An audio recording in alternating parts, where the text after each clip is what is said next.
there, I'm Kyle from Drive Wheaton TV, showing off another ride from Wheaton Honda.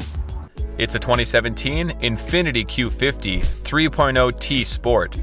That S badge means this sedan has an enhanced styling and performance package, featuring a dynamic digital suspension, sport brakes, and 19-inch wheels.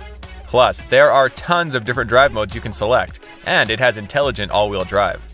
It's packing a 3-liter twin-turbo V6 engine, good for 300 horsepower and 295 pound-feet of torque, which is controlled by a 7-speed automatic transmission with paddle shift override. This thing comes with a factory remote starter, keyless entry, and push-button start. You'll enjoy the leather interior with heated front seats, a heated steering wheel, a power moonroof, dual-zone climate control, a rear-view camera, and there are heated side mirrors. It also has a great-sounding 16-speaker Bose Performance Series sound system, along with satellite radio and Bluetooth. Now, if you have any questions, you can reach me with email, Facebook, or Twitter, or just stop by Wheaton Honda and check it out.